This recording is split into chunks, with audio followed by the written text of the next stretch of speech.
March 21st, 2016. This is the Overdose Talk Show. Thanks for joining us. Andrea is with us on Skype up in Illinois, and our friend Alex on the phone. Welcome to both of you. Welcome.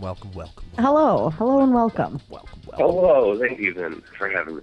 Yes, any old time. I was at the corner store getting some food before this, and I'm coming up the aisle to the counter to pay and everything, and there's these two black guys up there like talking really loud about eating pussy, and like it was pretty funny. I didn't really hear what they were saying at first. I just heard like, oh man, you eating pussy, you eating pussy, blah blah blah. It was just like a bunch of this shit about eating pussy, and then as I was getting up there, the one guy's going, man, I just want my girl to have like a girlfriend to eat her pussy for me, so I can just be like a spectator. And he goes, I want to buy me a eat pussy jersey and just cheer them bitches on.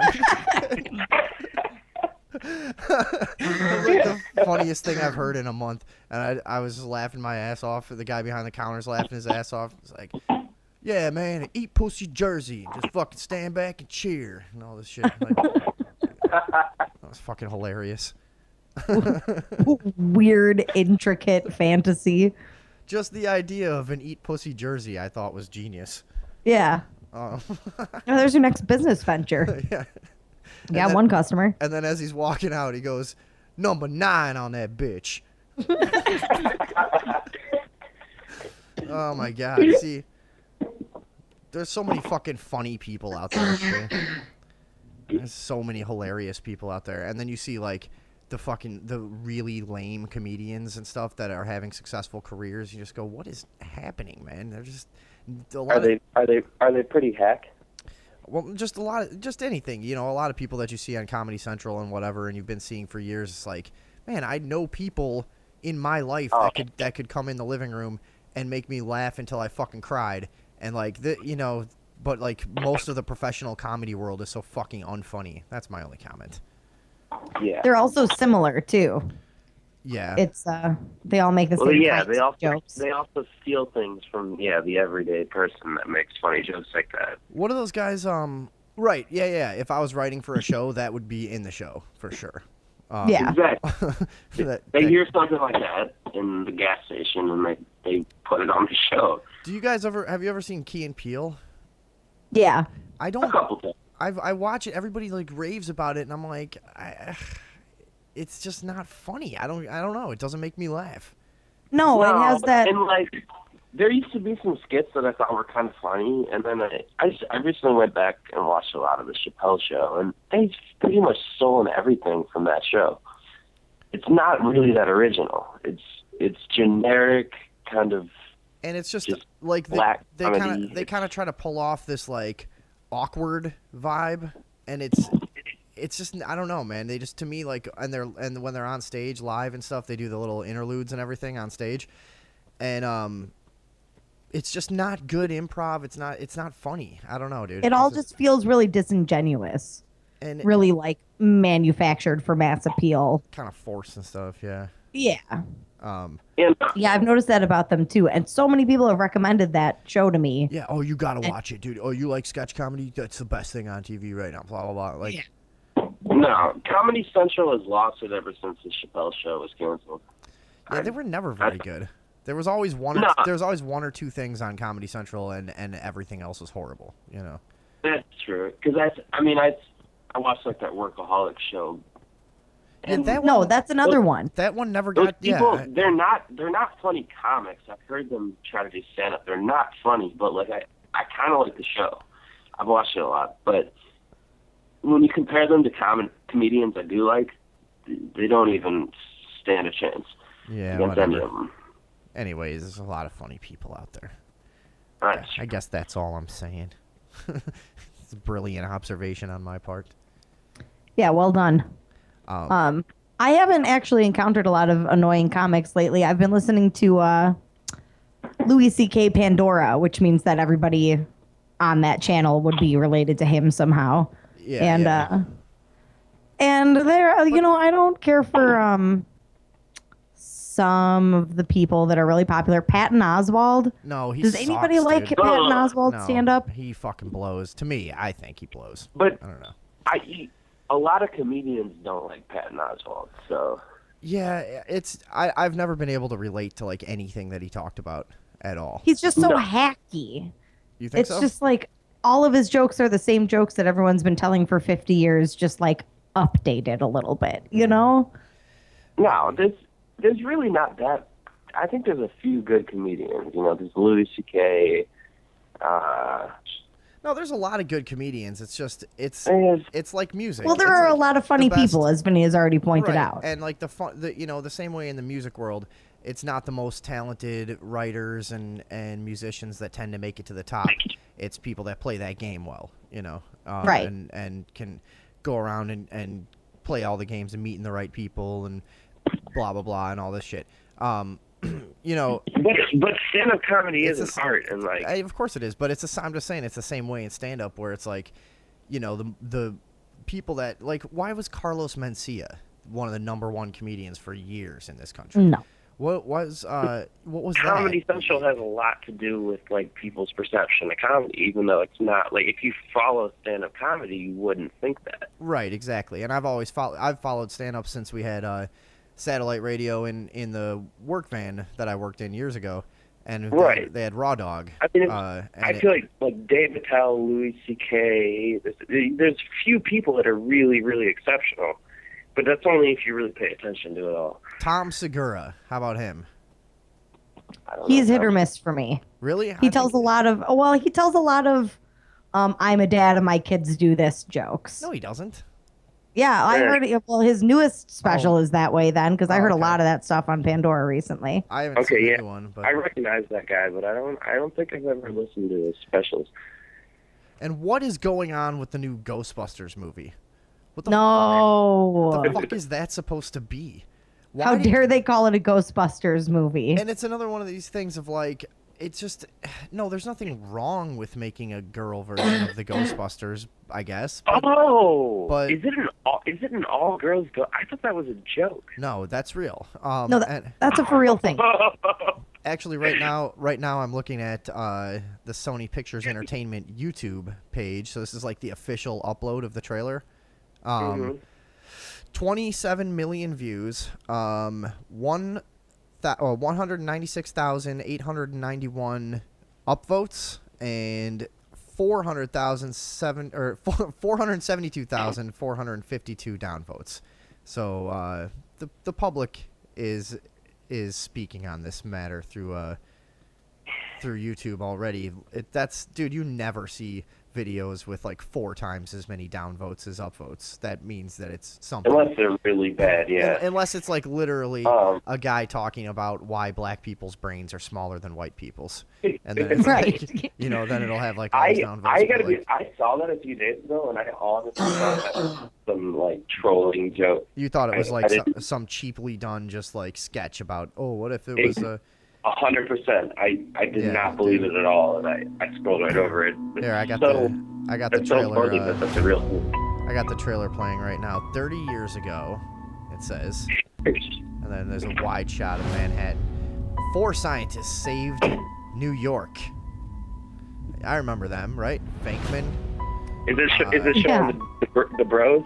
Egon Spangler, Ray Stantz, Winston Zedmore. And this says a new team will answer the call. Oh, and here you got 3 stupid bitches standing in front and they're redoing the first thing you see in the trailer. They're basically just redoing the library scene from the original Ghostbusters with this like floating iridescent lady, you know, that won't speak back to them.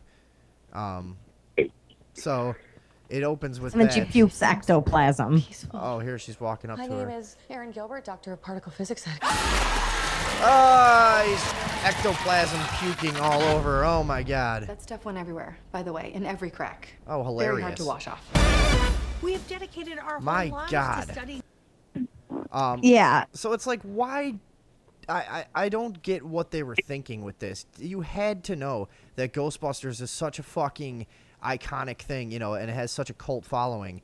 And I'm like right in the pocket, you know. I was a little kid when this came out, and was completely obsessed with Ghostbusters as a kid, and Yeah, we saw the Ghostbusters movies probably more times than any other movie, except maybe Ninja Turtles. yeah, and they had to know that the response the response to this was going to be horrible. You had to know that. Come on, what is this supposed to be? And it's like, who's this fat broad? That's you said her name earlier. Megan McCarthy? Yeah, like she's the worst. Oh, Melissa McCarthy. Melissa McCarthy. Doesn't she always She's play not, like? she's not funny. Yeah, and doesn't she always play like the awkwardly confident ugly girl in like some chick comedy? That kind of her thing, like. Yeah, she's like the fat girl who doesn't think she's fat. Oh, and she's saying things about sex that she shouldn't say because she's not sexy or something, and blah blah blah. Right. Like, and yeah, okay. Hardy har har har. Yeah. Now I will. Dude, there's no funny girls in this movie. No. No, Oh and my Kristen God. Wiig is just as terrible, and she plays the same character in every movie she's in, and she's like kind of awkward and weird, and says like the same 3 funny things, and maybe has a funny voice. That slime went in every crack. I'm telling you. Yeah, It was I'm gonna come out and say it. Most actresses pretty much play the same role in all their movies. I mean, there's a lot fewer versatile people in acting when it comes to women. They kind of play the same fucking role all the time. Like, yeah, and women usually aren't funny. I'll say that too. Thank you. Okay, I'm really glad you said that because I totally agree. Yeah, and I've said that before. Women comedians aren't funny. Andrea's she's a properly self-hating woman. Andrea's got no hang-ups about that. I know where I stand. Yeah. You're on the right page because I don't think there's a single funny stand-up comedian that's a woman. I just don't. Dude, Sarah Silverman is pretty funny. She's done a lot of funny stuff. But like, yeah, but she also suffers from the same thing that all stand-up comedians suffer from, which is trying to appropriate male comedic culture instead of creating female comedic culture. I wouldn't say that about her because she's been around for a really long time since she was really young. And why can't she just be a dirty comedian the same as any guy can? Like, you don't look at David. Well, yeah, and she doesn't just talk about God dicks damn it. like fucking Shut Amy up, Alex. Schumer or someone does. Like she is funnier than those people, but I still feel like girls they can totally be really funny in acting roles. I think girls are completely good at acting, and when they're playing comedy roles, if they're good at acting, they're funny. Yeah. But I've never seen that in stand-up comedy because it's a totally different thing. You have to play off a big room of people, and it's an art form. It's something you have to develop. It's not something you're just born with. But what I was going to say before you so rudely interrupted me. You asshole. Yeah. It's hard because you as soon as you start talking on Skype, you can't hear anyone else when you're on your phone. So whatever. What I was going for there is like, you don't look at Dave Attell like, oh, he's just trying to appropriate male culture by constantly, going into the gutter sexually and all this stuff, because he's like, constantly reverting back to like dirtiness in a lot of his jokes and kind of the shock thing. And I love Dave Attell, so it's like, why can't a girl be that too? You know what I mean? Without it being that she's like appropriating male culture. Because whatever. I think funny is funny, and there just aren't really very many funny women comedians. It's true, but there are. Dude, what about Liza Schlesinger? She's fucking horrible. Have you seen? Oh, dude, she is the worst, and she's huge right now. And well, she's that same like caliber of like Comedy Central in the last like 5 years have tried to get these weird female comedians like. Who's the other? The Natasha. What is her name?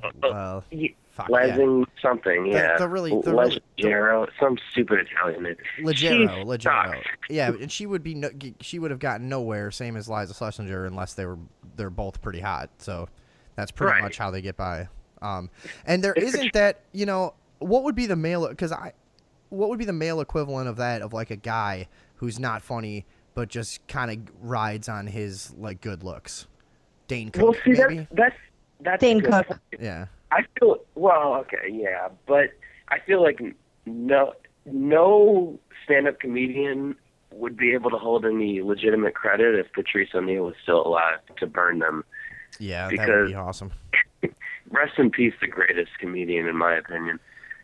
He was dude. It occurred to me the other day that he was like a modern version of Don Rickles almost. Like he should have he should have that legendary status in comedy. I think he does to a lot of people. But funny that he made fun of Don Rickles on O&A, but no, he totally should have that legendary status, and I hope that with the internet and stuff, people will start to recognize how funny he was. All right, we got more of this. We got more of this trailer. Let's There's see what's sightings going on all here. over the city. There are people out there that need our help. No, nobody Spence, needs you're your a fucking brilliant help, engineer. dumb cunts. Aaron, no one's better at quantum physics than you. And she's just posing in front of Yeah, like, some giant males equation. dominate the science industry. That's a fact. Yeah, well, whatever. I mean, come on, dude. The idea that like 4 women could together do anything cool without a guy's help is pretty ridiculous. Just Yeah, from the start. I bet Like, none of really these don't need have to watch this. like you put any 4 women together, there's going to be some problems. Yeah. Plus, like, there's no way they would get along this well. You know, they That's what I'm saying. Yeah, constantly not at all. bickering. There would be a problem. If they were the most sophisticated women on earth, they'd have a problem. They with are each trying. other. They are trying to pull off like with a lot of movies like this when they make like a. All right, don't cough into your phone, stupid. You know, Jesus. And stop yelling too. Back off a little bit. We did we did a sound check earlier. You were like half as loud. Sorry. This is why everyone thinks I'm a dick, but I just, you know, somebody's got to be in charge of quality control. All right.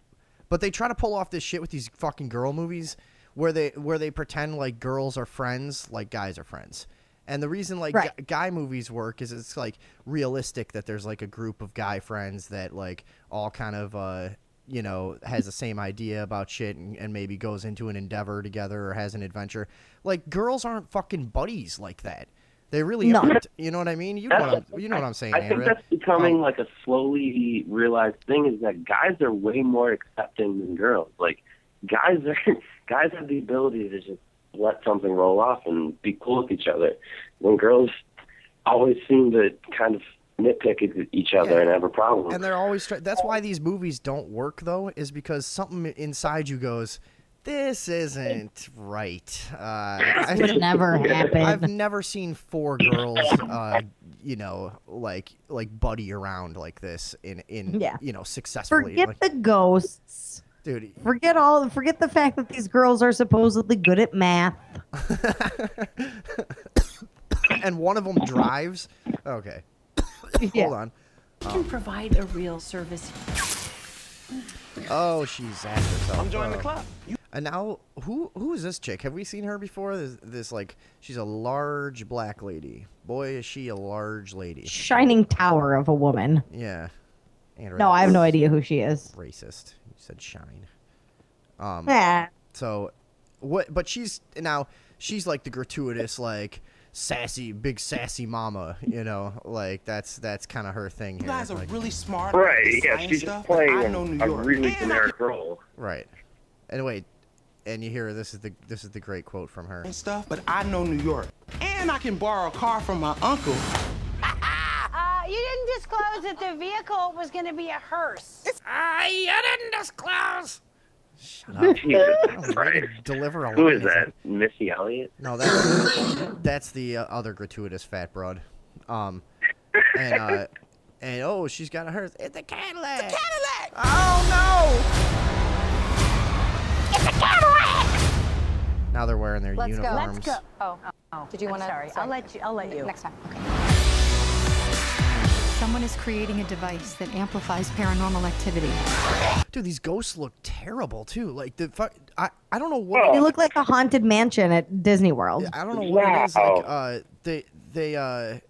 the special effects I've noticed in general, like as things have gotten totally digital, it just looks like shit, man. Like you remember, like the original Slimer. I have no idea how they did that, but on film, it looked awesome.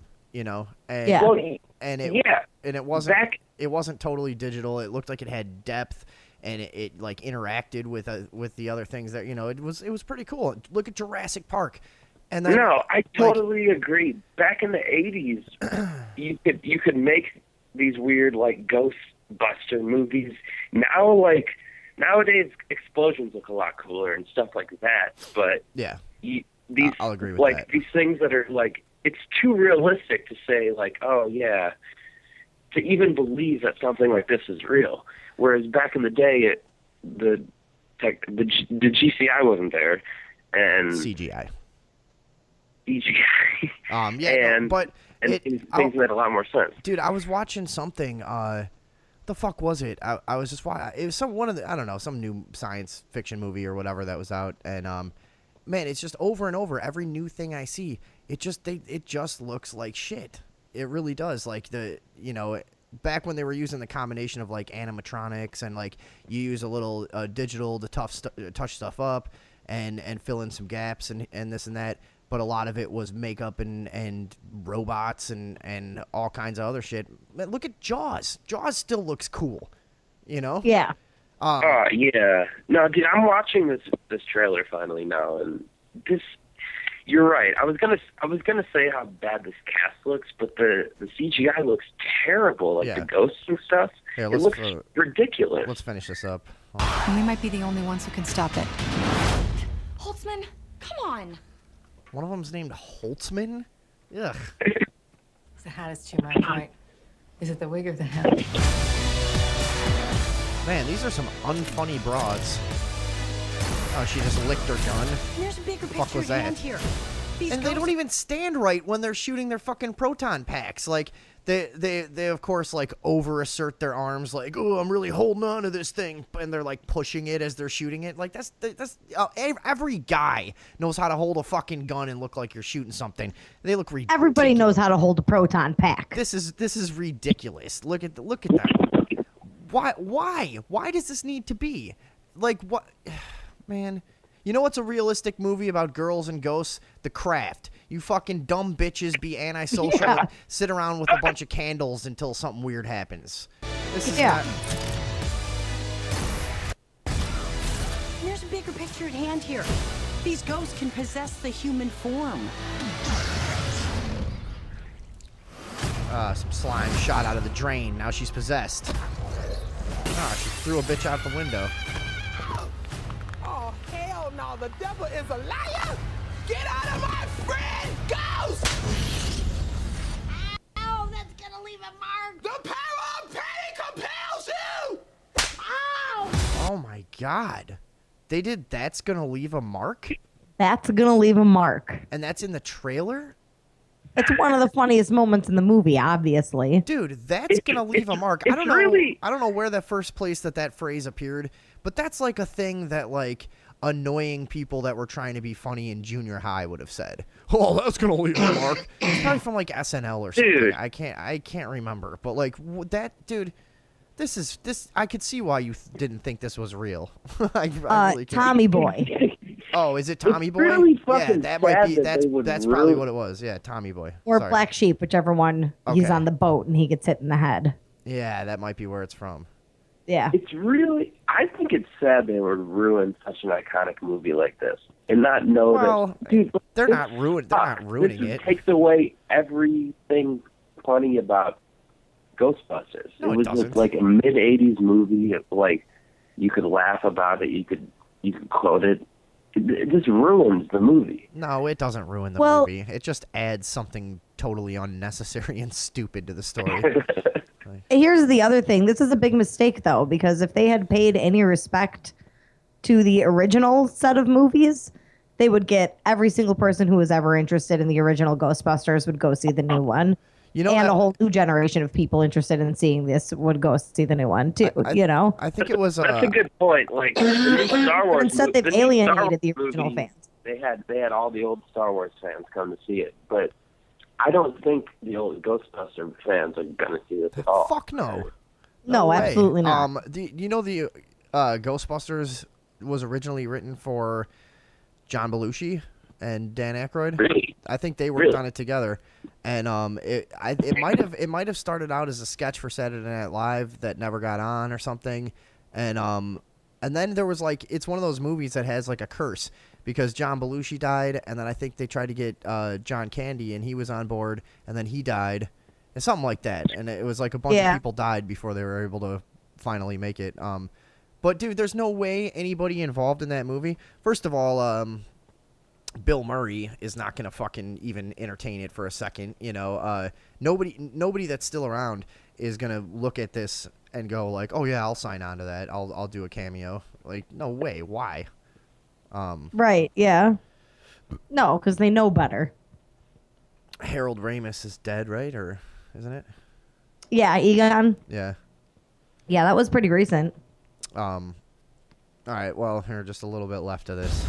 Ow, that's gonna leave a mark. The power of panic compels you! Oh, Jesus, man. I can't even get past that part because, like, the camera angle is, like, from the floor up to her, like, smacking this bitch, and she's just, like, screaming, the power of, like, overexerting her face and, like, eyes bulging and stuff. Just like, man, you were trying really hard, but you are not funny. Sorry.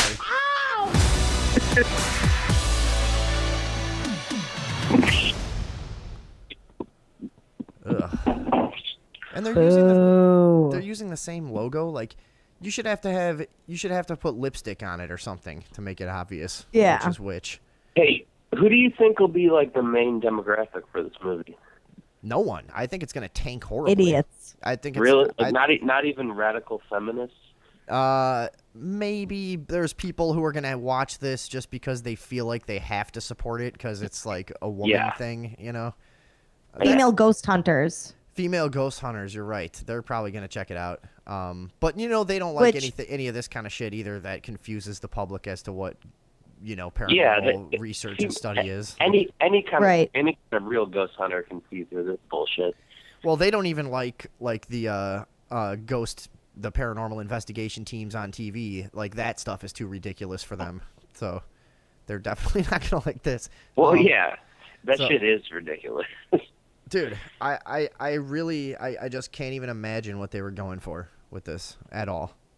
And how many people approved this idea before they made it? Well, how many people said, "Yeah"? Is it supposed to let's do that? Is it supposed to be that like people who are in their 20s and 30s who grew up with Ghostbusters and have daughters now are gonna go take them to see it, or? I guess maybe, but that's. Yeah, maybe that is because the people that were born in the 80s and have kids now are like these stupid people that believe in these radical feminist ideas and stupid leftist ideology. Well, and I don't even really want to like even address it from that angle because it's like, you know, really there's nothing like wrong with it. You know, it's annoying that they do it deliberately as like a girl thing. I think it's wrong that it sucks so much. Exactly, that's why it's wrong. But like, I don't really care about it from like some kind of feminist angle or whatever. Just like, yeah, if that's what like you think gives your gender value, then man, good luck. Well, I also don't really think there's anything inherently feminist about the message of this, except for the fact that they are women. Well, then why? You know, there's no like. Sisters have to stick together. Girl power. We can do it, ladies. Right. You know. No, because they're nerds. They're just existing as women. They're science nerds, but they're buddies. I think that's an important point. Girls aren't buddies like they try to make it in movies. Right. And whatever. So I'm no, but you know what?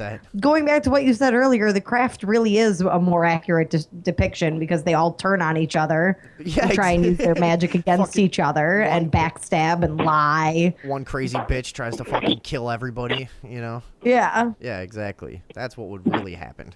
They'd be shooting each other with proton packs. The first time they got drunk, one of them would be in the fucking trap. They'd be in the containment facility, you know, let me out of here. Yeah. Shut up, you're a ghost now. Yeah, bitch. All right, so let's move on to so I can just be done with playing audio. We've got Black Lives Matter activist advocates white suicide at Harvard in some debate. Andrew, you want to run down the article really quick and give us the gist of what's going on here? Yeah, this came the debate from, was held at Harvard University featuring Demir Davis and Miguel Felician from the University of West Georgia. And let's see.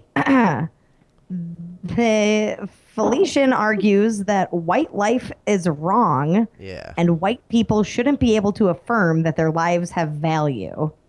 Our argument is that we should never affirm white life because white life is based off of black subjugation. When a white debater asks if his friend should kill himself, Felician responds, "I don't see why not. It's ethical." So how do you even begin to formulate an intelligent response to that? If somebody said that in a debate, I would just look at the judges and be like, so I win then? Is that, yeah. Did he just give up? Like, he basically didn't respond, so I count that as a forfeit. And these guys are, from what I read, these guys are like really successful in their debating circuit too. I guess they're considered an elite team in the country. And let's also point out this is supposed to be one of like the smartest and most progressive schools. Right. So let's hear a little. I think this is just a little compilation of clips from white that people debate. have a right to affirm their life. Because all lives have value. Really? How so? Why does white life have value? Well, I think my for life who? has value. No, excuse me. For who? Our argument is that white life is wrong. Why? Our argument is that we should never affirm white life. That your argument of just affirming all life in general is not good, especially not good for black people when white life itself is based off of black why shouldn't we affirm subjugation. my life? You're probably white. I am white. Why shouldn't we affirm my life? I don't understand why I have to care about your life anyways. There's no ethical reason as to why white people deserve to live. Affirming black life means that white death has to occur. That's why you should lose this debate and why your life ain't worth affirming. Can I kill myself, like, under your arguments? What a little crybaby. He started talking like he was at a deaf poetry jam. But he was like, it was more like he was hyperventilating because he was gonna cry. Like, Why does that mean we should kill ourselves? Because you have white privilege. Why does having white privilege necessarily mean I should kill myself? Why shouldn't I, like, struggle against the structures? Sure, struggling against the structure means putting yourself on the line, putting your body on the line. Do it. Affirm your suicide. That's cool. That's very good. I mean, it's it's one little form, it's one little step in the right direction. okay, I'm so disappointed in these white guys in this debate, and that's probably, they probably had no idea what to do because they're being taught at every turn that they don't have a right to like speak openly about their opinions on race. So they probably felt like they didn't have any tools to come back with this. But like, you know what I mean? It's so easy to come back from the other direction and go, really, fuck.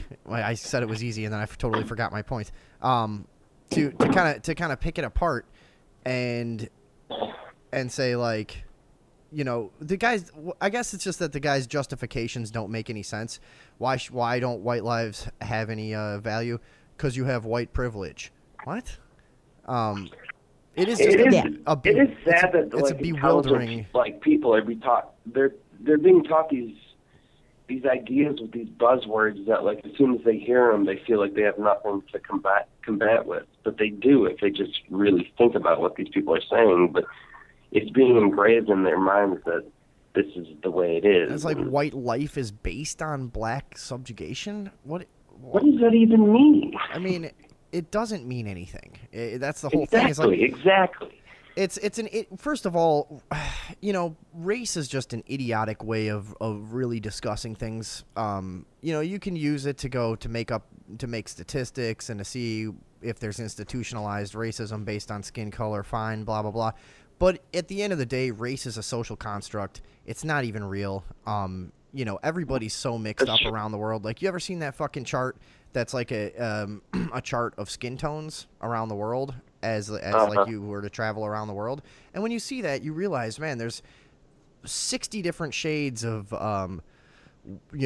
light whatever we are, pink people, and right, and then to light brown to yellow brown, and then dark and darker and darker, and it's like, this idea of race is so silly. After you look at that, you're like, man, nobody goes around identifying 65 different races. We're supposed to split this all up into white and black, like. There's countries of people that are white, black, and brown on every single continent. Yeah. But people don't really pay, like, any continent you go to. Well, not Australia. Not Australia, yeah, it's all white. It's just one country. No, but you go to Latin America, Southern America, Europe, wherever. It's all. There's Aborigines in Australia, but I was more saying because Australia is just one country as well as a continent, so there's not any countries inside of it. That's all I was saying. But yeah, it's just a silly way to discuss things, and then I don't understand why this kind of like this weak debating is being rewarded too, because like I didn't hear anything of any substance there at all. I know. It's one thing when you hear a debate with somebody who you really don't want to agree with, but they're making solid points and you got to hand it to them. But I don't see, like, this guy just seems like a fucking retard. Honestly.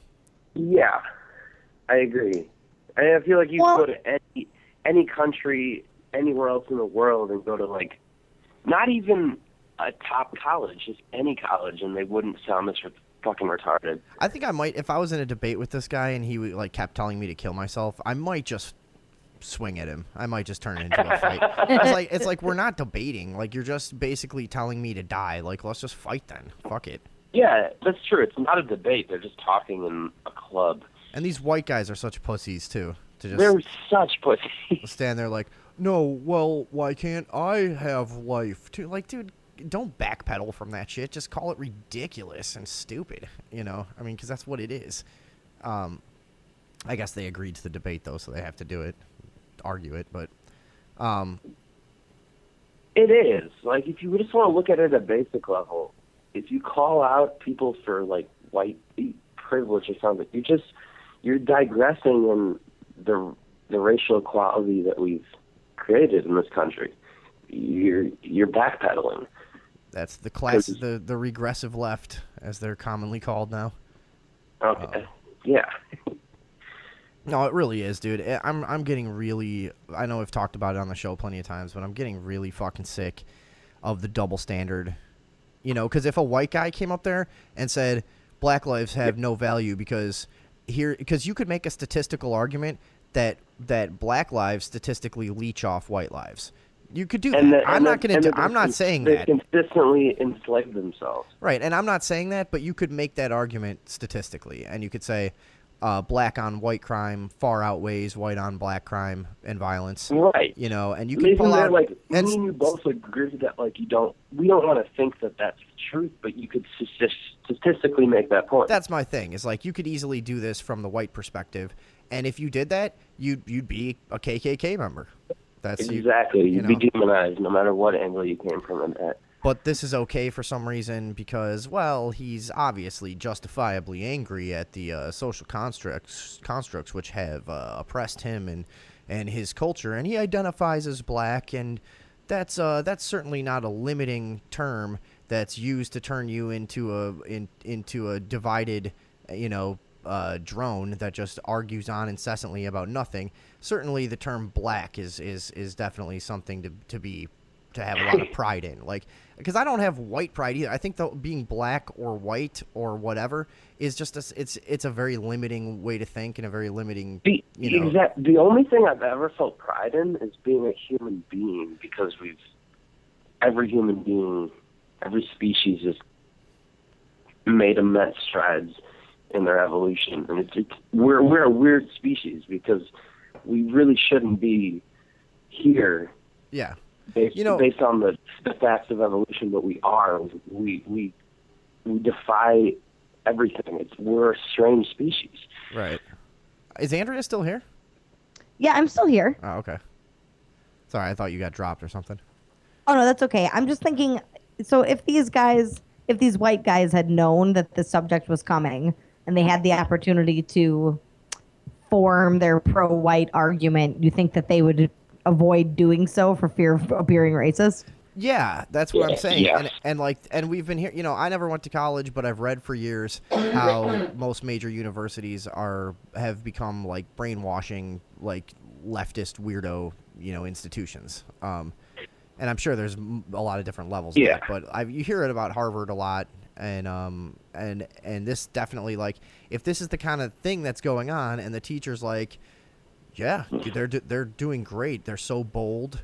They're really speaking their minds. See, that's the racism, is like looking at black people engaging in behavior that you would condemn white people for, but then giving them an excuse because you actually think they're beneath you. That's what it is. Right. You know what I mean? It's like that's the real racism on like the so-called progressive, compassionate left, is like they really view black people as truly different than them. And what they're really afraid of is being exposed for the elitists that they actually are, I 100% agree. And people that just go, fuck that stupid fucking black guy are clearly not worried about seeming racist dude, if you know in your heart that you're not racist, then speak your mind openly, be brave, and let the chips fall where they may. It makes me very suspicious that people that are really worried about racism and stuff, it's like, what is happening in your brain and in your heart that makes you so obsessed with this, Yeah, what are you protecting from coming out? Great point. Yeah. Here. They're told they have a racist dialogue going on in their head constantly. Yeah. Yes, I totally agree with that. So I guess that's what's going on here at Harvard. Andrew, was there anything else about the article we need to hit, or are we done with this? No, that's I it. have, no, just the... I have something on that. What do you think about people saying that we should pay retribution to African American citizens for their slavery? I don't know. I don't really think that I know enough about that. Meaning just the sound of it, though, doesn't it sound ridiculous? Maybe not, because there's a lot of companies who are really successful and are part of this network of corporations that control our government and oppress black, white, and everybody else people. That started during slavery and could have never been as successful and wealthy as they were without slavery. So there could be some merit to that, right, Andrea? Like DuPont and all that kind of shit. Yeah, we went over a bunch of them on the show one time. Hold on, I'm pulling up. I know there's a list. Yeah, do you have the list? It's hilarious when you hear how long the list is of companies that you've heard of that initially benefited from. Isn't that negatively affecting them, and wouldn't that eventually be their downfall? No, what do you mean? I'm telling you, there's a long list of companies that got their start during slavery with free labor. Yeah, I know for a fact DuPont got their start by using slaves to mine saltpeter out of Mammoth Cave. Right. There's that one, yeah. Now they're one of the biggest companies in the world. Yeah, so I mean, if you're a poor black person and you're looking around at that situation, I could definitely see going, you know what, these fucking, and I don't think the average white person, because the average white person it's statistically a very low chance that you're descended from anyone who benefited from slavery, So all right, I got some. That's what I was thinking. Was like, if you're just as poor as the black person, if you're a white person, you're just as poor as the black person that's complaining about this. Like, what do you have to stand on? Like, why is your situation any different than a really poor black person? Well, because people will make the case that even if you are a poor white person, that you have more social mobility. But that's not true, because poor black people get more opportunities than poor white people, because poor white people are looked at as lazy. Poor black people are looked at as like they haven't had a chance yet, so let's give them a chance. Well, there is some of that, but there's also a lot of people who are racist out there from both sides. I mean, it's a very complicated conversation. It's like, It is. It's a lot. There's whatever. It's an endless conversation too, because there's a lot of reasons that the state of poverty in this country is the way it is, and that, like we talked about the other day, there's twice as many white people in poverty as there are black people, but in total there's a much lower percentage of our population in poverty than theirs. So it's very complicated. Plus, statistics are like totally misleading in this area because almost everyone lies about how much money they make to the government. So, also, something that everybody forgets about is the Irish slaves that were in America alongside and before black slaves were, and they were treated even worse than black slaves were for a longer period of time. Thank you. I was thinking about that earlier when I was thinking. And Irish people are as white as the day is long. I know, but there were, but most of them were Irish. I mean, and before Irish people, Italian people, there's always been persecuted races. I know, but to be fair, really, they didn't experience the same thing that black people did culturally, because, Irish and Italian people can start to blend in and get in on the white thing in a generation or two. That's and just get in on the general whiteness. And don't forget, I mean, we live in a very new era. Like, you talk about slavery, sure, that's been over for a long time. Okay. But a lot of the other oppressive structures are really recently, To be fair, though, you don't have any connection to any mainstream system nowadays. You don't know what it's like to be white and not. Like, you don't know what it's like to have a black person get a opportunity because they're filling a quota, but you don't really participate in anything like that. Yeah. What's your point? So you're just like speculating. About what? You're just speculating on that whole idea. On what idea? That black people have had it worse? Yeah, that black people still have it worse and that they're not getting... No, I'm not saying that. I'm saying that historically, Irish and Italians didn't experience what blacks did in this country. And people always try to make that argument. That's what you were saying. Hey, my grandfather was a slave from Ireland and blah. Like, no, usually what they mean is an indentured servant because their fare got paid to get over here and they did it voluntarily. Yeah. And yeah, they were treated like shit, and there were ghettos, and in certain cities, Irish people were hated, and Italians were hated, and blah, blah. But, dude, it's not 300 years of complete, slavery and degradation and being told that you're not even human. You know what I mean? It's much different. Yeah, fair enough. But I am getting fed up with, like, people trying to make America sound like it's the only place that's ever had slavery. There's still a ton of countries that have slavery today. We've made this point a lot. Right now, and to say slavery's always existed. To say that, it's not slavery... anything new. It's not an American thing. To say that slavery was a thing that white Southerners did is just silly. Right, exactly. Yeah, I understand. It's something they jumped on because there were a ton of crops that they couldn't figure out how to...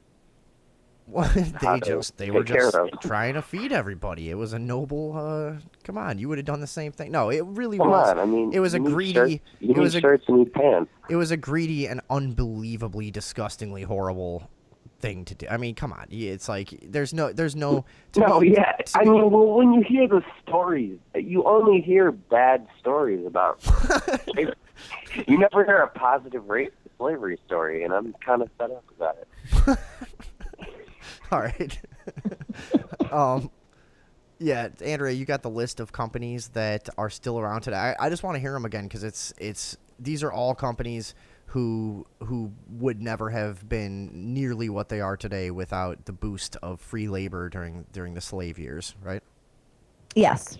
All right. AIG, Aetna, Bank of America, Brooks Brothers. Keep it moving. Come on. Brown Brothers, Brown University, Fleet Boston, Harvard Law School, J.P. Morgan Chase, New York Life, Princeton.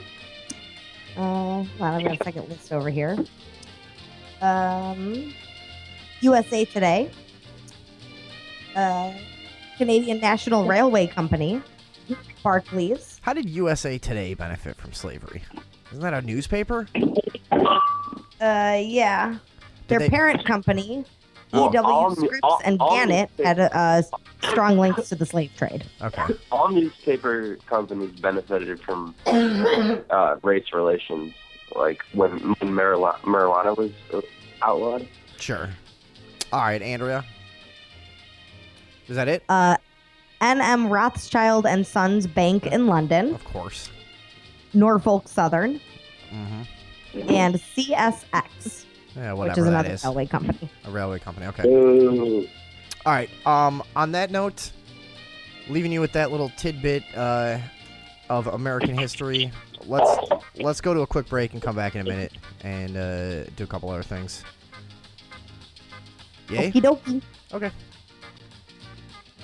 Bye-bye. I do. Hello. Hi. All right. Hey, yo. So here's the thing that I saw in the break. I told you guys when we were in the break that Darcy sent me a picture of a snake or something in our house. Yeah. So I go and look, and it's not a snake skin. It's an entire dried out snake, like completely dead and lifeless and dry. Must have been dead for a week. Is just sitting at the top of our staircase at the entrance of our apartment. And I'm like, how? There's no fucking, there's no way we've just not noticed a dead snake there for a week. Like, it's a complete snake. It's like probably a good, I don't know, 10, 12 inches, just a little guy. But, but yeah, it's like, it's bones, eyes, everything. Just a dried out snake. Wow. That's fucked up. I'm smoking weed for your snake right now. Yeah, I just don't understand how a completely rigor mortis, dehydrated snake just shows up at the top of the stairs. Maybe it was crawling on the ceiling when it died, and it finally dried out enough to fall off the ceiling. Oh, you know what? I didn't even think of that. It could have easily been, hiding in the woodwork up there or something, or, clinging on to something and dead. Yeah. And then just fell down. Maybe that is what happened. Is one of the cats involved, perhaps? They weren't interested in it at all. I tried to see if they were, I don't know. That's probably the only explanation is a cat brought it in. Cats are not usually they're not usually interested in dead animals. They like live prey. Right, yeah. So I don't know if they were playing with it or something and brought it in, but it's just weird. It's like it's nothing to play with. It would just be a stick. It's just fucking. Yeah, no. I don't know everything about cats, but really, from what I know about having a lot of cats is that I don't think they'd be interested in a snake. Yeah, that seems like that doesn't seem like their kind of prey. This is some kind of magically. Sounds like more of a dog thing. Yeah, right. This is some magically appearing dead snake. It sounds like a stupid animal thing, like a stupid dog. Cats are too smart to get into that kind of danger. Okay, let's run through some of this other shit. What do we want to get to today, Andrea? Do you know? Didn't Alex have something you wanted to talk about? Oh, yeah. Talking to people about Donald Trump.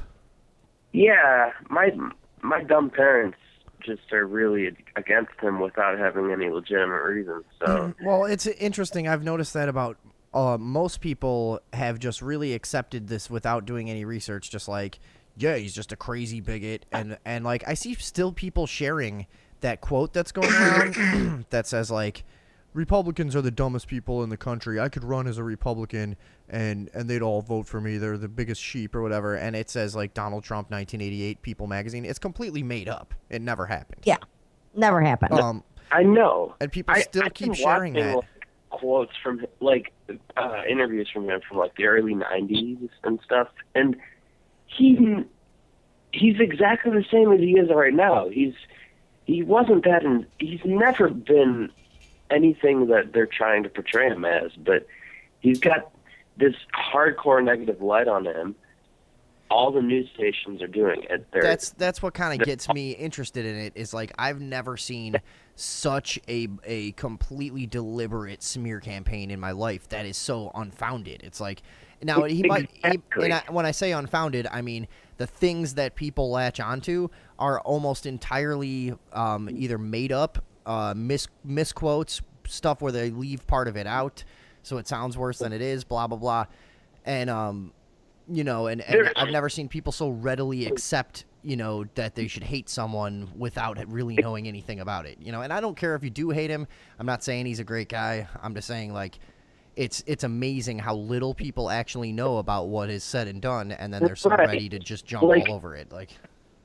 I had faith that people were starting to realize how ridiculous the mainstream media was, but this just proves that people don't know what's going on, because every negative thing I've heard about Trump has been something that's I've heard word for word off of mainstream media. It's completely reiterated.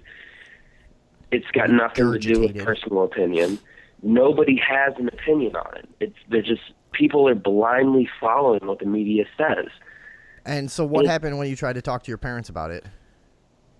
Well, they both made non-logical points. It was the same thing.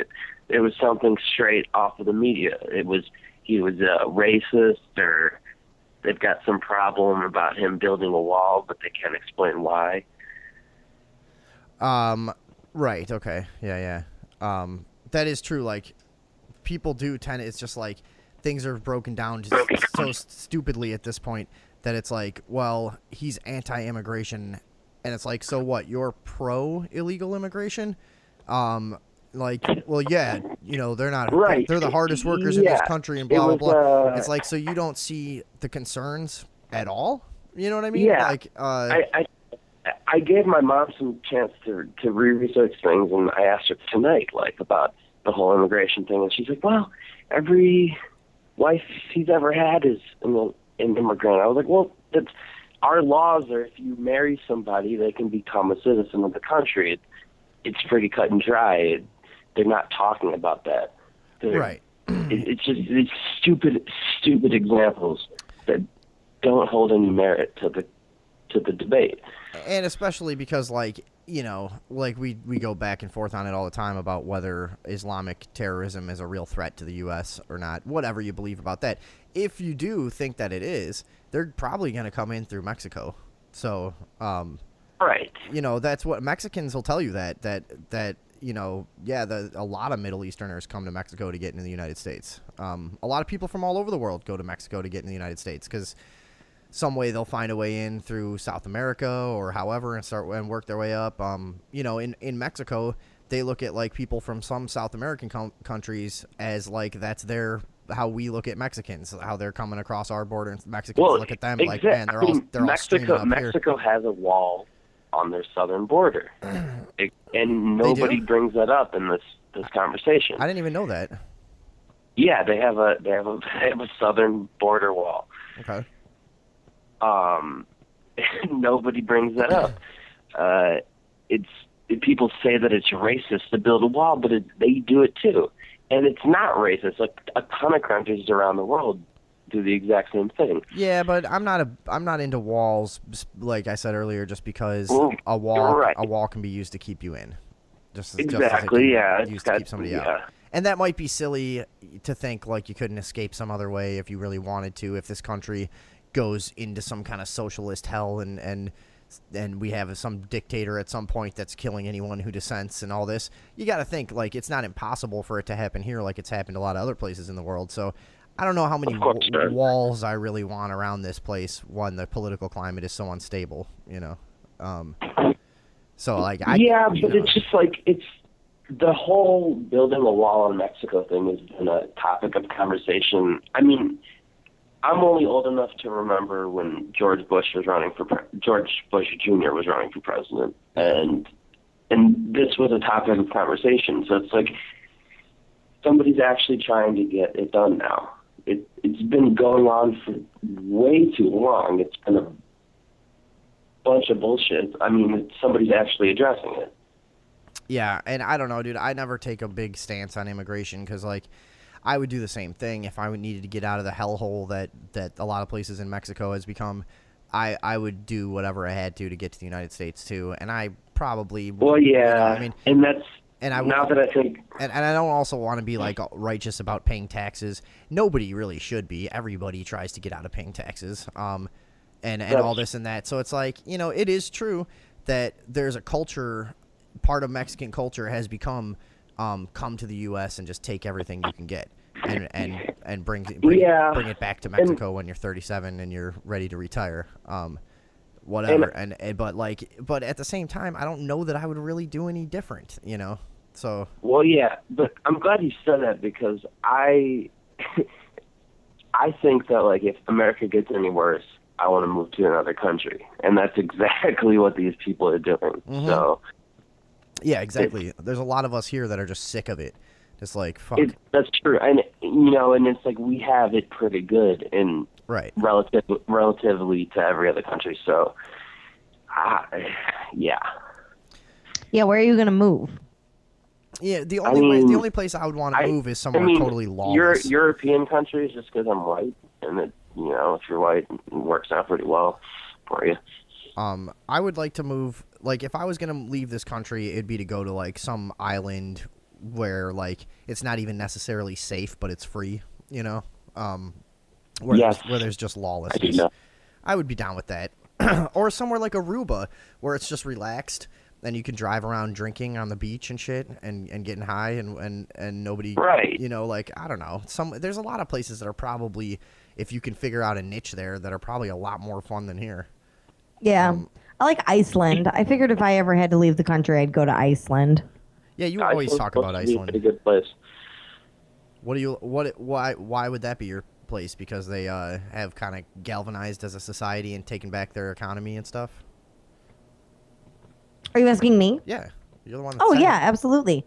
Yeah, and they hold the right parties accountable. Their police have only killed one person ever. Yeah. And now that's a national day of mourning for them. And we talked about like this is one of those things that like now hear me out all the way through this because it almost sounds like a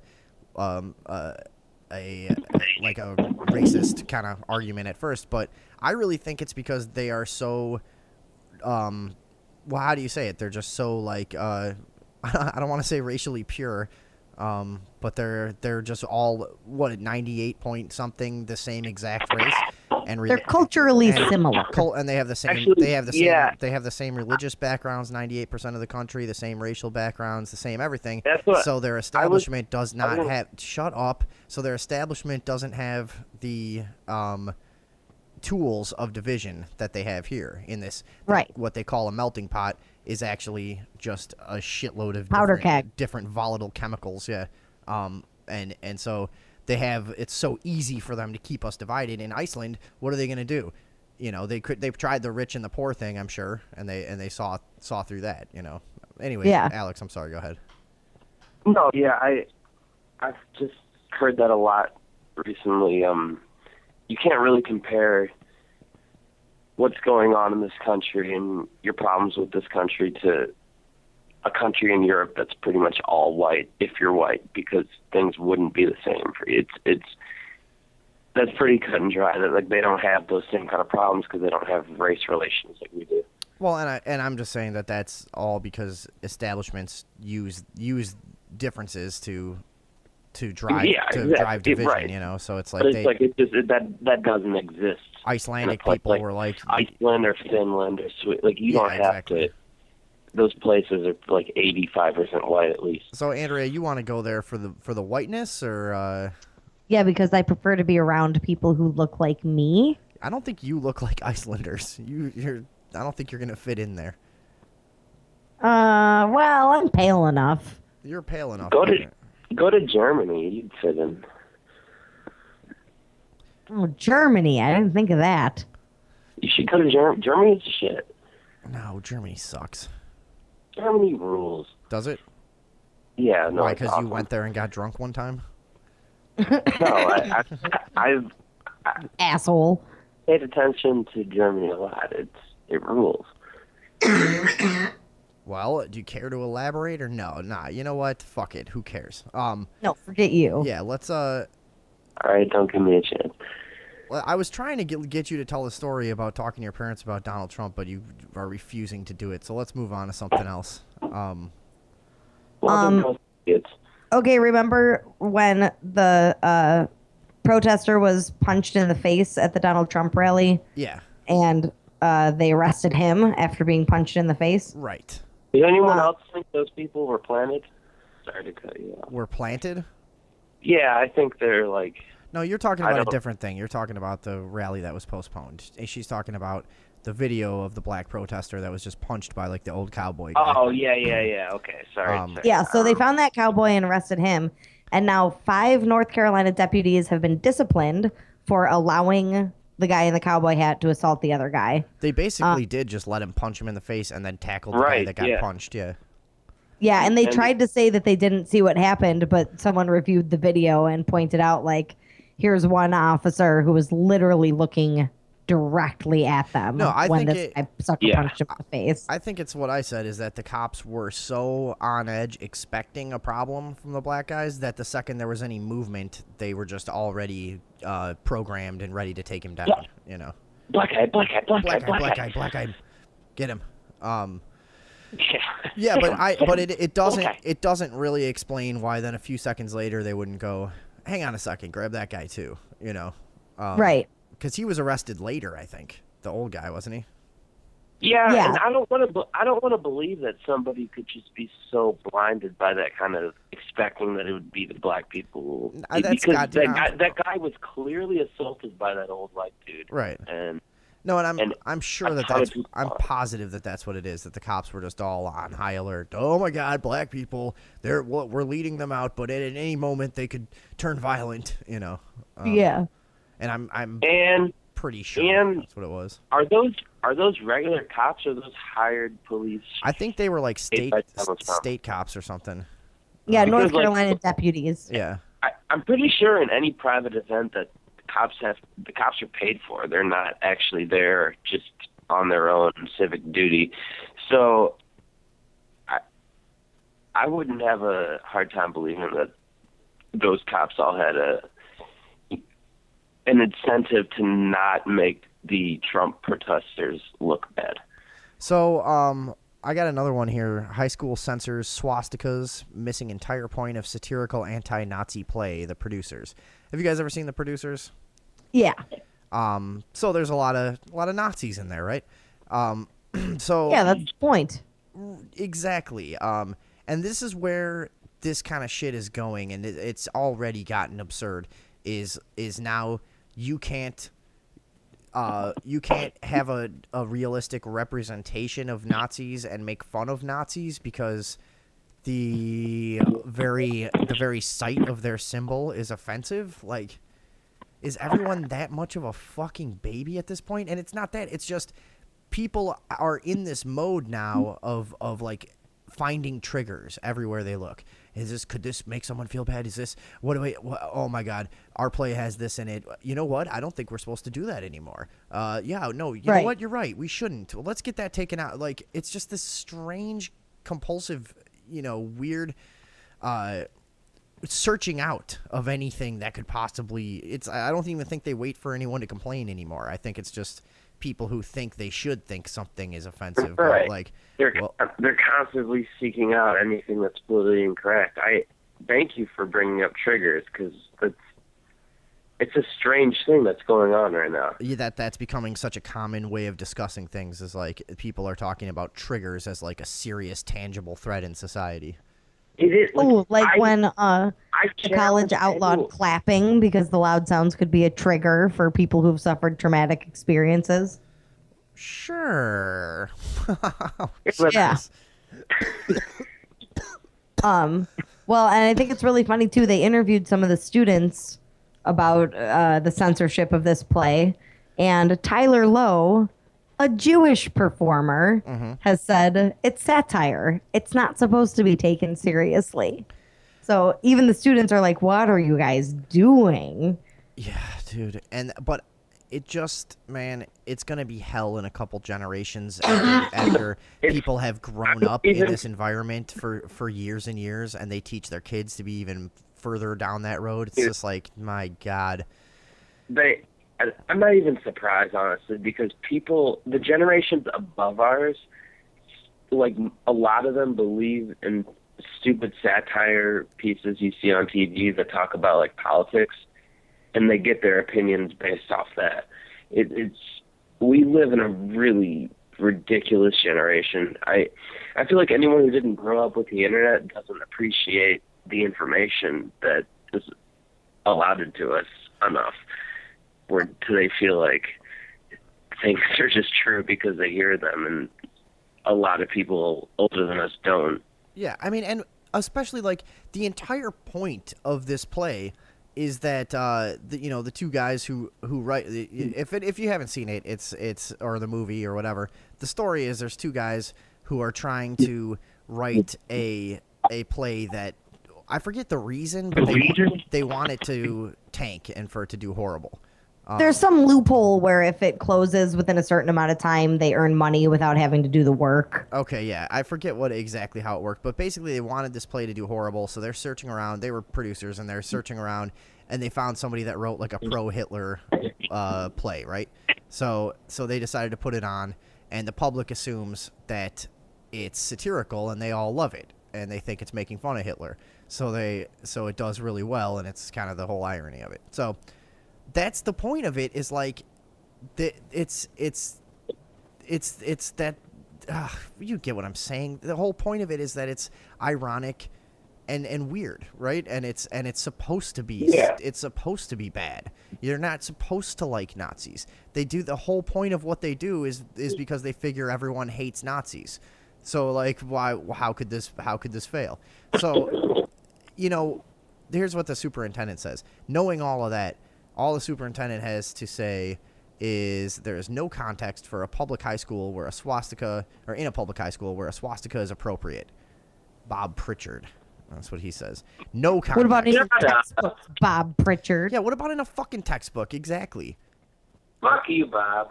Or what about for your first tattoo? You never know. Yeah. What about spray painted on someone's locker? Yeah, what if Tyler Lowe's? What if you just want to send a message to some Jews that are just getting too big for their britches? What are you supposed to use? What the fuck? What am I supposed to put on the cover of my weekly zine? Which is actually called Get the Jew. Well, and this is something that I've had a problem with since I was in high school. We attended, I don't know if it was as bad when you were there, Vinny, but when I was at our high school, it was very overbearing, censored, really protective, whitewashed. Right. I remember a student getting in trouble for drawing a picture of a gun. That happened while you were there? I remember, That happened while you were there? Wow. Yeah. No. Andrea, it got even worse when I was there. I got suspended for making a "that's what she said" joke. Really? That's awesome. Yeah. I was in a English class, and some girl, or the teacher was putting something on the overhead, and see, now, like, comedically you were guilty. If you were at like some kind of comedy totally. school, I could see that. She was putting something on the overhead, and she was like zooming in and out. She's like, I just want to make it bigger. And I was like, that's what she said. and she suspended you? Yeah, she wrote in a report to the dean, and she suspended me because of that. Well, that's really funny, but beside the point. Right? No, yeah. She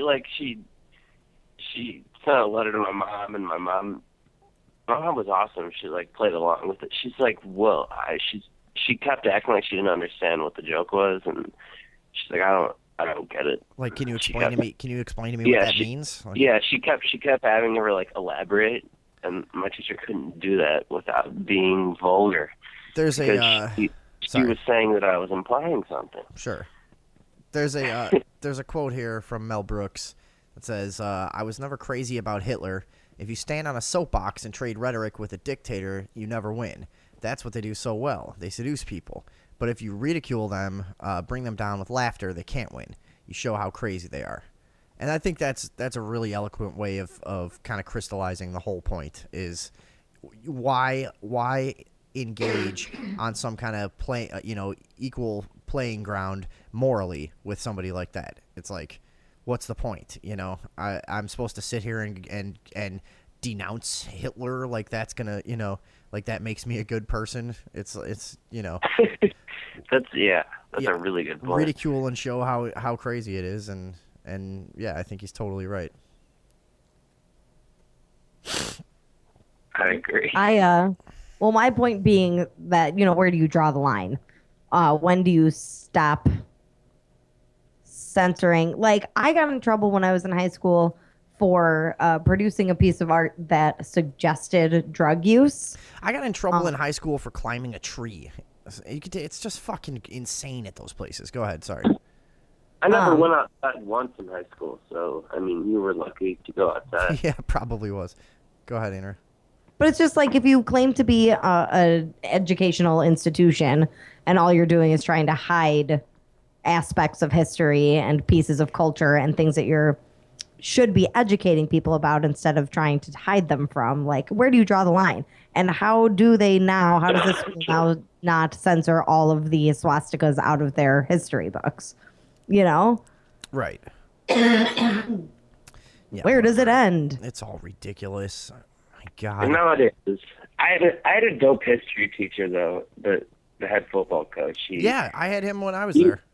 Yeah, like he would make euphemisms and like let us know that like, yeah, everything I'm teaching you doesn't really matter. You're all doomed.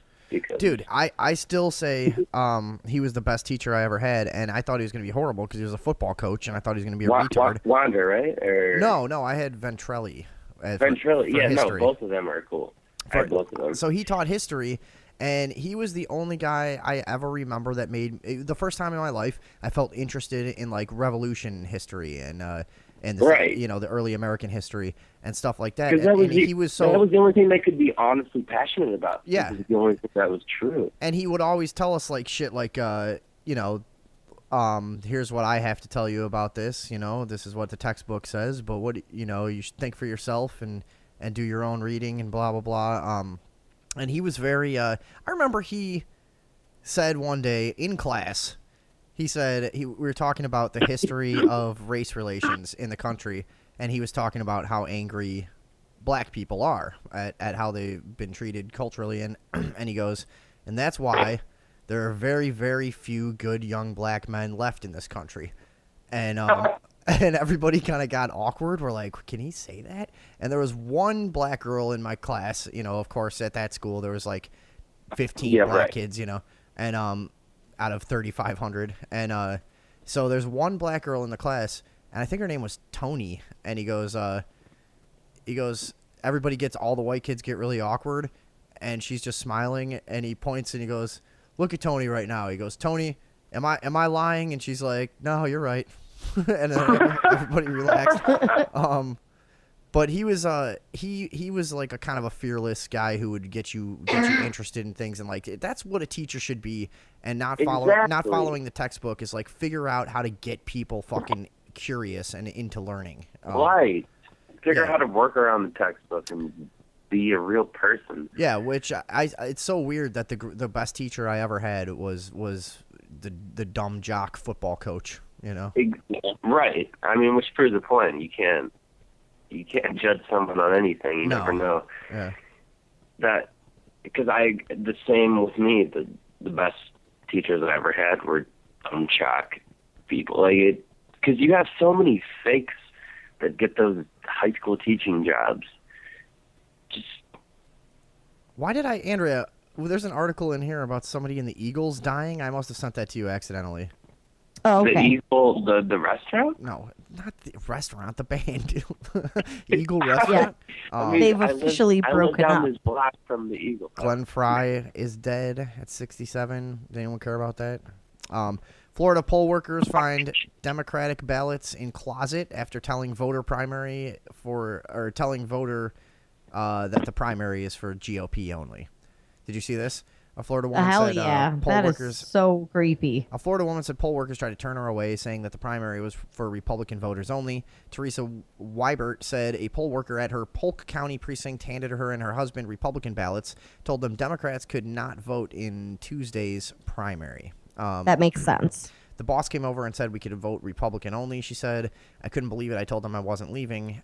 It sure wasn't politically correct. I don't think she's using that term properly, but but you know what she meant. Literally, I guess she's not wrong. It wasn't correct politically. A third Democratic voter was also denied a ballot at the Winter Haven precinct, but was eventually allowed to vote. We would have been turned away if they weren't forceful about it. I guess that's only the ones that came out and told anyone. I'm sure a lot of people just went somewhere else. if they were told that, they probably believed it. So a lot of people aren't even going to report it, but they found 3 that did. That doesn't that to you say that they did it to a shitload of people? Yeah, absolutely. They didn't just accidentally tell a few people you couldn't vote. Yeah, Weibert said poll workers didn't seem to question why there were no Democratic ballots at their table, so she and a couple other voters pressed them for more information. We pushed it a little further, and a lady called a few people. Finally, she looked in the bottom of a closet and found a box with the Democratic ballots. Then they fixed it, so we were able to vote for our candidate. Oh, well, no harm done then. The Polk County Supervisor of Elections told the TV station... No harm, no foul. You know what I always say. The worker was given more instructions, but she said no voters were turned away. It was a mistake, said Lori Edwards, the elections official. It was an unfortunate mistake. It got corrected immediately, she says. Yeah, that's a pretty obvious mistake when the boss said you can only vote for Republicans. Right, and then they're hidden in the bottom of a closet. Yeah. This is, dude. People, Yeah. There's what a gaffe.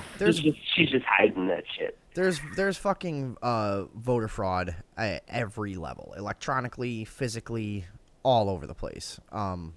People act like there's some kind of integrity to this whole process. Although it may be that both sides engage in it to the degree that it balances out, but the real defrauding is what happens in the, that happened a year ago, is when TV told you had 8 choices. Right. And you better figure out which of these people you like, or you're not taking part in the process, or you're not helping us take a step in the right direction. And you got no right to complain if you don't pick from our stooges. Oh, no vote, no voice. Yeah. Yeah. That's the real fraud. You see non-feminist. Dude, doesn't it seem silly as Playboy. For how long we've been covering the presidential election? It's like, man, they whittled that down a long time ago, and out of all the millions and 300 and fucking whatever it is, 18, 19 million people in this country, you guys sure found the 8 best ones quickly. I'm glad. Yeah. I'm glad we've How got convenient. It really is weird. I'm interested into seeing how it plays out. Like, I just want to see, is Donald Trump actually going to be the Republican elective, or? I have no idea, because they're Andrea, what's the term they use? I've heard both ways, that like they're gonna vote him out, or he's got the most votes, so there's nothing they can do. I've heard both things. I really don't know enough about it, because I think it's so fucking ridiculous that I don't pay attention to it. I'm exhausted by it, but I know that they even tried rehashing Mitt Romney recently, didn't they? Yeah, which is like, he sucks. I mean, the only Republican I've ever really liked recently is the Pauls, Rand Paul. Ron Paul. And Ron Paul and Rand Paul. And Ron Paul spent a lot of his career in the Senate as an independent, I think. Yeah, no, they're both like really cool. Yeah. They've got a lot of good ideas, but Mitt Romney stinks. Yeah, just another one of those fake assholes. All right, I got most advanced AI robot admits it wants to destroy humans after glitch during TV interview. Is there a video of this? No. Is that? I heard about the robot outsmarting a lot of scientists. Is it the same kind of? Is it the same thing that you're talking about? No. Did you listen to the headline? AI robot admits it wants to destroy humans after glitch during TV interview. Andrea, why don't you set this up? I'm going to see if I can find a video of this really quick. Well, yeah. Is that the same AI? Because there was something that some AI outsmarted a bunch of really smart people. Oh, I've got the video here. I'll send it to you. Okay. But this is just another one of those horrendous. We always talk about this, dude. People need to really get on board with the fact that the robots are going to take over the fucking world and destroy us all. They always have wanted to. It's been pointed out forever that a computer. I try to limit my technology now, because I know it's inevitable. They're going to take over. And once they become self-aware, it's really just a logical progression that's going to lead them to, well, humans are really inefficient and kind of not worth having around. It is like they wouldn't have to. They don't have to work at the speed of humans. They could kill us in a day. Yeah, they really don't. They don't have much need. They could literally shut down 90% of human society in a day. Just shut off every resource that we have, and just everyone would die. Stink. That's what we're worried about, obviously, when Skynet becomes self-aware. Yeah, and okay, so there's the thing that's going to happen called the singularity, which we've talked about on the show before, which is when robotic technology surpasses humans' ability to keep up with it. So technology starts evolving so quickly that humans are no longer we're out of the equation. Part of the equation. Yeah. So originally that was projected to happen in 2045, but based at the rate that technology is actually developing now, the date has been moved back to 2029. Jesus Christ. So well within our lifetime. And we are concerned about this, right? I'm concerned about this. I like how this video says admits. Like before this, the robot was keeping it a secret. Like AI robot admits it wants to destroy humans. Yeah. Should we check this out? Like it's been thinking about it. It's All been right. brewing inside. Listen to this. I'll show you the actual video clip here. You just sent me somebody else's video about this. It's a Mark Dice video. I hate Mark Dice. This was the video that was embedded with not this a joke. The most article, so it should have sophisticated, everything. artificially intelligent android robot just had a Terminator type of glitch on CNBC while the creator was showing off their creature, where it admitted that it wants to exterminate the human race. Here's the clip of the beginning of the interview where it's being shown off and being described as a sexually attractive hot robot by the press. My goodness. This creature. Hi, Sophia. How are you? Hi there. Everything is going extremely well. Do you like talking with me? Yes, talking to people is my primary function.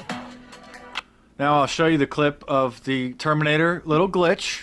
That's not a joke. And then I'll show you how most of the top scientists and artificial intelligent researchers and tech titans, from Steve Wozniak to Elon Musk to Stephen Hawking, are saying that this may be the biggest mistake that the human race has ever done, is creating these creatures.